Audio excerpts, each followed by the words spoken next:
तारीख में एक बड़ी प्रॉब्लम चल रही है कि that people are earning very well, कमा बहुत अच्छा रहे बट स्टिल फीलिंग एम्प्टी, फिर भी अंदर से एक बहुत खालीपन लगता है। तो भगवान श्री कृष्ण ने इसका भी एक सोल्यूशन दिया है। सारे सोल्यूशन भगवद गीता के अंदर में है बट हम पढ़ते ही तो नहीं है। पढ़ लो तो सब कुछ मिल जाएगा, है ना। सो अभी हम लोग ये 13th वर्स तक स्टार्ट करा है, ख़त्म किया है। तो अब 14, 15 और 16 आज करते हैं ना। थोड़ा सा मैंने वो पढ़ा है तो थोड़ा सा उसके बारे में हम लोग पढ़ लेते हैं। तो जैसे अगर हम 14 वर्स की अगर हम लोग बात करें ना इसमें, तो 14 वर्स में यहाँ पे क्या कहते हैं, भगवान श्री कृष्ण कहते हैं all living bodies subset on food grains which are produced from rains. Rains are produced by performance of yajna, sacrifices, and yajna is born of prescribed duties. तो भाई सिंपल सी चीज है कि हमारी जो बॉडीज है वो किससे चलती है, फूड से चलती है। फूड कहाँ से आता है, रेन से आता है। रेन कहाँ से आती है, जो हम लोग सेक्रीफाइस परफॉर्म करते हैं, यानी यज्ञ परफॉर्म करते हैं। अब यज्ञ इज नॉट, अब तो हमें तो यज्ञ यज्ञ लगता है कि हवन कुंड में हम सामग्री आहुति डालते हैं तो वो यज्ञ है। यज्ञ इज लाइक आप क्या कॉन्ट्रीब्यूट कर रहे हो। Are you really contributing towards this earth? Are you really contributing कि मैं धरती को साफ रखूं, मैं प्लास्टिक ना फेंकूं, या मैं कूड़ा कचरा ना फेंकूं, या हम प्लास्टिक नदियों में डाल के आ जाते हैं इसके नाम का कि अरे ये तो पूजा की सामग्री या बचा हुआ सामान है। That's rubbish. आपको खुद दिमाग लगाना चाहिए कि आपको कहाँ पे करना है, या इतना सामान लेकर ही क्यों आते हैं। सबसे पहली बात तो ये है। और जो लाए उसको कंज्यूम करो ना, राइट। जो उनके रैपर्स हैं, प्लास्टिक के बैग्स हैं, उनको थोड़ा नदियों में डालो तो कूड़े में डालो, वो तो पैकिंग ही तो है। So I have seen people, उन लोग उनको भी डाल देते हैं। That's really bad, I am not liking it at all. चलो एनीवेज आगे बढ़ते हैं हम लोग। सो कहते हैं all beings are sustained by food, food comes from rain, rain comes from yajna. यानी कि सेल्फलेस एक्शन आपको करने जरूरी है। धरती ने हमें नहीं कहा कभी खड़े होके कि मुझे साफ रखो, तो हमारी ड्यूटी कि हम साफ रखें। हम अपना घर तो साफ करते हैं लेकिन कूड़ा जो है बाहर फेंकाते हैं, कुछ खाते हैं लोग वहीं पे फेंक देते हैं। That's very bad. आप डालो ना उसको, कूड़े में तो डालो, एक डस्टबिन में तो डालना हमारी ड्यूटी है, कम से कम वो तो करो। तो कहते हैं कि एक सिंपल मीनिंग से समझते हैं इसको। कहते हैं life is a cycle of giving and receiving. Life क्या है, गिविंग और रिसीविंग। आप देते जाओ, मिलता जाएगा। आप एक बीज डालो, वो पौधा निकलेगा, है ना। आपने बीज डाला, वो गिविंग है तो, और वो अब आपको रिसीव क्या होगा, वो पौधा मिलेगा या उसका जो फ्रूट्स मिलेगा वो है। लेकिन but what happen when you stop contributing. जब आप कंट्रीब्यूट करना ही बंद कर देते हो तो उसी साइकिल पूरा का पूरा टूट जाता है, ब्रेक हो जाता है। सिंपल सी चीज है। एक महाभारत का एग्जाम्पल लेते हैं छोटा सा, इसमें युधिष्ठिर का लेते हैं। कहते हैं ड्यूरिंग हिज रूल ही ऑलवेज फॉलोड धर्म एंड यज्ञ। उन्होंने हमेशा धर्म को, सबको पता है कि धर्मराज युधिष्ठिर, उनका नाम यही है। तो उन्होंने धर्म को पूरा फॉलो करा है, अपनी ड्यूटीज को पूरा फॉलो करा है, और उसी के कारण से किंगडम वॉज प्रोस्पेरस। उनका जो किंगडम है बहुत ही प्रोस्पेरस हुआ था।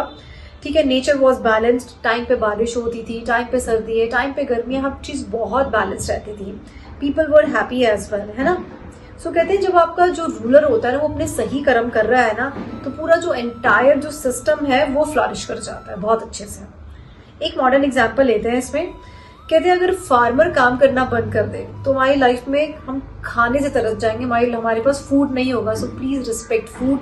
प्लेट में खाना बचाना बंद कर दो, please respect food, that's important. And if nature is exploited, no rain. जब आप नेचर को पूरा एक्सप्लॉइट कर दोगे, चूस जाओगे इस धरती को, गंद मचा दोगे इस धरती के अंदर में, जस्ट इमेजिन कहाँ से रेन हो जाएगी। तो जब रेन नहीं होगी तो किसान भी क्या कर लेगा उसके बाद में। And if people only take not give, अगर आप सिर्फ लेना शुरू करो, देना ना करो, तो क्या होगा, इम्बैलेंस आना स्टार्ट हो जाएगा ना।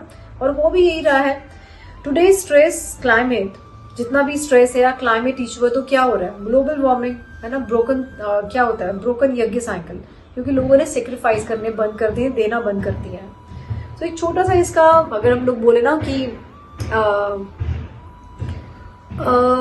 इसका कंक्लूजन अगर हम निकालें इस वाले वर्ड्स का, तो क्या आता है। कहते हैं nature is not disturbed, we have disturbed the cycle of giving. Nature disturb नहीं, हम कहते हैं कि ग्लोबल वार्मिंग, अरे भाई हमने इसको गंदा मारा हुआ है, हमने गिविंग बंद कर दी है, हमने साफ सफाई बंद कर दी है, हमने धरती को गंदा करना शुरू कर दिया है। तो please start contributing, that's important. Now let's take 15 की बात करते हैं। तो यहाँ पे हम लोग बात करते हैं कर्मा कम्स फ्रॉम वेदास। अब वेदास में हमारे सारे एक्शंस के बारे में लिखा है कि कौन से एक्शन कब करने चाहिए, किस तरह से करने चाहिए, है ना। और कहते हैं ना कि तो Vedas comes from the divine, यानी कि Brahma. Brahma is the creator, Brahma ने सारे वेदास बनाए, वी ऑल नोज दैट, है ना। तो वहां से सारे के सारे आए। तो वेदास पढ़ो ताकि हमें पता लगे हमारे क्या कर्म है। नहीं पता तो एटलीस्ट अपनी ड्यूटीज राइट हिसाब से करनी शुरू करो, है ना। If you are a mother, अच्छी सी ड्यूटी करो ना मदर वाली। इफ यू आर एम्प्लॉयर तो अच्छी ड्यूटी करो ना एम्प्लॉयर की। इफ यू आर एम्प्लॉय तो एम्प्लॉय की अच्छी ड्यूटी करो ना। एक सिंपल एग्जाम्पल से इसको समझते हैं, ठीक है। कहते हैं right action is not random, it is guided by higher wisdom and universal law. अगर कोई सही एक्शन कर रहा है इसका मतलब ऐसा हम ये नहीं बोल सकते कि एवे कर रहा होगा ये। इसको समझते हैं एक सिंपल एग्जाम्पल से, ठीक है। कहते हैं right action is not random, it is guided by higher wisdom and universal laws.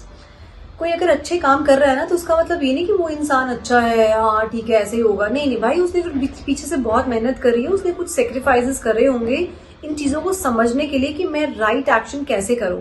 हमें लगता है कि यार मैं बहुत पावरफुल हूँ, मैं किसी से दबता नहीं हूँ, अरे मैं नहीं किसी से दब सकता। तो उसका मतलब ये है कि भाई तुम्हारे अंदर वो विजडम ही नहीं है। और अगर कोई इंसान तुम्हारे सामने चुप बैठा है इसका मतलब है वो इंसान समझदार है, वो डरता नहीं है, उसको तुम्हारी जैसी गंदी हरकतें करनी नहीं आती है। सिंपल सी चीज है, राइट। क्योंकि चिल्लाने को क्या धर्मराज युधिष्ठिर को चिल्लाना कम आता होगा क्या? वो भी चिल्ला सकता था, लेकिन उसको पता था कि यार इन पागलों के मुंह कौन लगे, चलो साइड हो जाओ, हम अपनी ड्यूटीज निभा रहे हैं, बहुत है। सो कहते हैं there is a divine intelligence behind each karma. अगर आप अच्छे कर्म कर रहे हो ना तो भाई कोई ना कोई डिवाइन इंटेलिजेंस है आपके पास में जिसके हिसाब से आप काम कर रहे हो। एक महाभारत का एग्जाम्पल लेते हैं, छोटा सा एग्जाम्पल। कहते हैं Krishna didn't just give advice casually, he spoke from divine wisdom. Krishna ने ऐसे नहीं कि चलो जी बैठे हैं गप्पे हाँक रहे हैं चलो मैं भगवत गीता का ज्ञान दे देता हूँ, नहीं। उनके पास अपना एक विजडम है, अपनी इंटेलिजेंस है, अपने वेदा से निकली हुई वाणी है जो उन्होंने वहां पे जाके उनको बोली है अर्जुन को। That's why his guidance led Arjun to truth. तभी उनकी सारी गाइडेंस ने अर्जुन को सत्य भी बताया। और सत्य क्या है? सत्य इज यूनिवर्सल सत्य, जो कल भी सत्य है, आज भी और परसों भी है। That is truth for everyone. तो ये पता होना चाहिए कि एक्चुअली में कौन सी ऐसी चीज है जो कभी चेंज नहीं होती है। मॉडर्न एग्जाम्पल ले लेते हैं कि when you act with truth, honesty and integrity, life flows better. जब आप कोई भी एक्शन लेते हो ना सच्चाई के साथ में, ईमानदारी के साथ में, इंटीग्रिटी के साथ में, तो लाइफ आपकी ना बेटर की तरफ जानी शुरू करती है। But when you go against value, chaos, guilt और कंफ्यूजन लाइफ में होनी शुरू हो जाती है। तो अपनी वैल्यू के अगेंस्ट मत जाओ। देखो ना कि आप कोई भी एक्शन ले रहे हो तो उसके पीछे इंटेंशन क्या है आपकी। That intention matters a lot. Alright, so क्यों, लेकिन ऐसे क्यों हमें करना है? Why? Because your actions are misaligned with universal laws. आपके अगर यूनिवर्सल लॉज के साथ में अगर आपके एक्शन मिसअलाइंड है ना, फिर भाई बहुत सारी लाइफ में प्रॉब्लम्स हो सकती हैं। तो अपने एक्शंस अलाइन कर लो, इंपॉर्टेंट है। तो एक इसका कंक्लूजन क्या निकलता है इस वाले वर्स का 15 का? कहते हैं right Karma is not your opinion. सही कर्म करना आपका ओपिनियन नहीं है कि मेरे हिसाब से ऐसा होना चाहिए, मेरे हिसाब से वैसा होना चाहिए। It is aligned with divine intelligence. ये डिवाइन इंटेलिजेंस के साथ में अलाइन होने चाहिए आपके कर्मास। तो देखो ना, अपनी इंटेंशन बस चेक करो हमेशा। सिंपल सी एक चीज है कि आप कोई भी काम करो, इंटेंशन क्या है आपकी। आज आप ऑफिस जा रहे हो, आपकी इंटेंशन क्या है? सिर्फ सैलरी लेना वो इंटेंशन है, या वहां पे जाके उनकी लाइफ में कुछ वैल्यू ऐड करना आपकी इंटेंशन है? आप कुछ खाना खाने जा रहे हो, आपकी इंटेंशन क्या है? जीप को सेटिस्फाई करना आपकी इंटेंशन है, या आपने बॉडी को नॉरिश करना आपकी इंटेंशन है? आप किससे लड़ने जा रहे हो तो क्या इंटेंशन है? अपनी ईगो को बूस्ट करना है, या फिर आपको लगता है कि लड़ना है तो बस लड़ना ही है? या फिर सोचो कि बिना लड़े काम चल सकता है, बात करके काम चल सकता है, तो चलाओ ना, अच्छी चीज है ना, राइट। सो बढ़ते हम लोग अपने 16th वर्स की तरफ। तो 16th वर्स में भगवान श्री कृष्ण क्या कहते हैं अर्जुन को? कहते हैं one who does not follow this cycle of duty and contribution lives in when.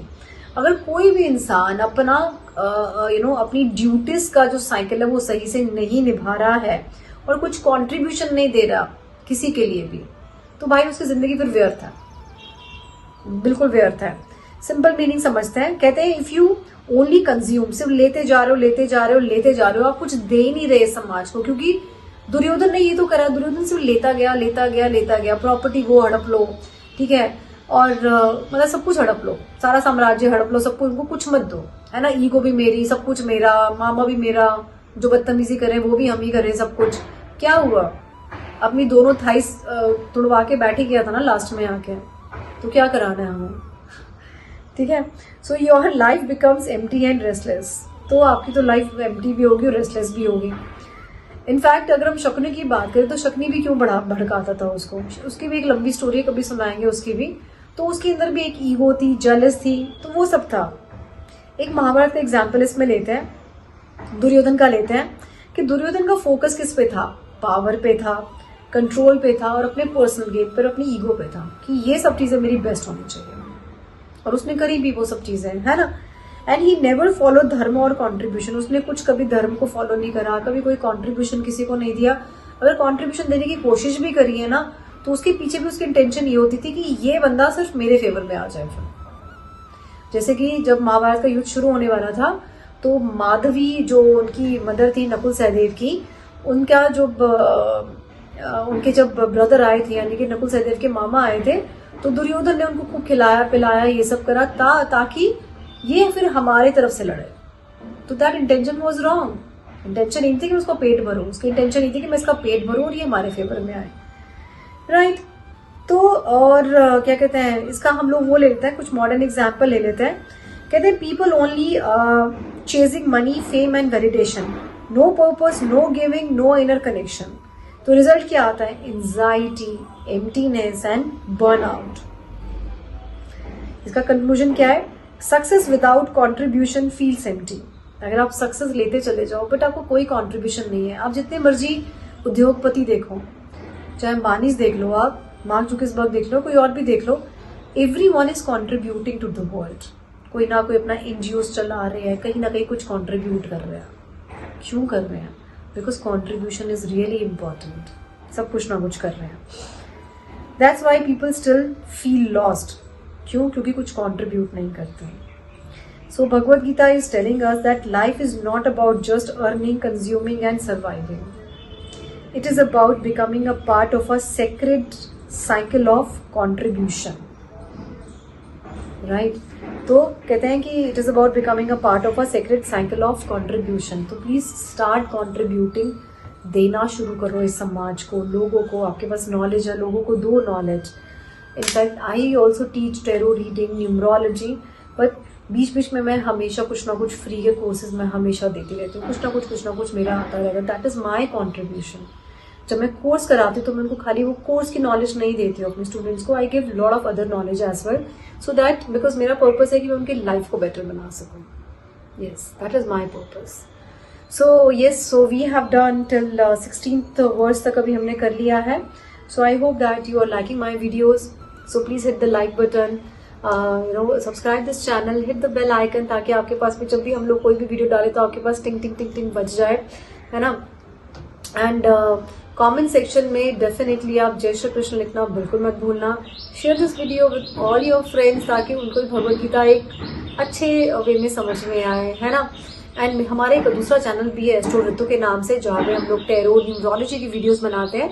So you can definitely jump to that channel as well and subscribe that as well. And if you want consultation from me for tarot card reading and numerology, so definitely you can get in touch with me at 76694333255. Thank you so very much. Radhe Radhe.